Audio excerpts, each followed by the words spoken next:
ಹೊಳೆನರಸೀಪುರ ಪಟ್ಟಣದ ಪತಂಜಲಿ ಯೋಗಕೂಟದ ಅಧ್ಯಕ್ಷ ಲೋಕೇಶ್ ನೇತೃತ್ವದಲ್ಲಿ ಸದಸ್ಯರು ಮೈದುಂಬಿ ಹರಿಯುತ್ತಿರುವ ಹೇಮಾವತಿ ನದಿಗೆ ಬಾಗಿನ ಅರ್ಪಿಸಿ ತಾಯಿ ಹೇಮಾವತಿ ದೇವಿಗೆ ಅತಿವೃಷ್ಟಿ ಅನಾವೃಷ್ಟಿ ಆಗದಂತೆ ಸದಾಕಾಲ ಎಲ್ಲರನ್ನೂ ಕಾಪಾಡು ದೇವಿ ಎಂದು ಪ್ರಾರ್ಥಿಸಿ, ನಮ್ಮಿಂದ ತಪ್ಪಾಗಿದ್ದರೆ ನಮ್ಮ ತಪ್ಪುಗಳನ್ನು ಮನ್ನಿಸಿ ಕಾಪಾಡು ಎಂದು ಪ್ರಾರ್ಥಿಸಿ, ಪ್ರತಿ ವರ್ಷ ನಿಮಗೆ ಬಾಗಿನ ಅರ್ಪಿಸುವ ಅವಕಾಶ ಕಲ್ಪಿಸಮ್ಮ ಎಂದು ಬೇಡಿಕೊಂಡರು.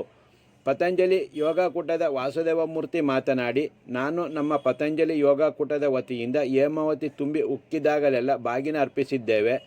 1992ರಲ್ಲಿ ಮತ್ತು 2019ರಲ್ಲಿ ಬಾಗಿನ ಅರ್ಪಿಸಿದ್ದೆವು. ಮತ್ತೆ 2024ರಲ್ಲಿ ಬಾಗಿನ ಅರ್ಪಿಸುವ ಅವಕಾಶವನ್ನು ಹೇಮಾವತಿ ನದಿ ಒದಗಿಸಿಕೊಟ್ಟಿದೆ. ಪ್ರತಿ ವರ್ಷ ಬಾಗಿನ ಅರ್ಪಿಸುವ ಅವಕಾಶ ಕೊಡು ಎಂದು ಭಕ್ತಿಯಿಂದ ಪ್ರಾರ್ಥಿಸಿದ್ದೇವೆ ಎಂದರು. ಪತಂಜಲಿ ಯೋಗಕೂಟದ ಸದಸ್ಯರಾದ ಚಂದ್ರಮತಿ, ರೇಣುಕಾ, ಮಲ್ಲಿಕಾ, ಸೌಮ್ಯ, ಚಂದನ, ಪ್ರೇಮ, ಮಂಜುನಾಥ್, ಲತಾ, ಗಣೇಶ್ ಬಾಬು, ಲೋಕೇಶ್, ದಿನೇಶ್, ಕರುಣಾಕರ್, ಯೋಗೇಶ್, ನರಸಿಂಹ, ನಾರಾಯಣ, ದರ್ಶನ್, ಕೃಷ್ಣಮೂರ್ತಿ, ದಯಾನಂದ, ಮಾಧವ ಹಾಗೂ ಇತರರಿದ್ದರು. ನಮಸ್ಕಾರ.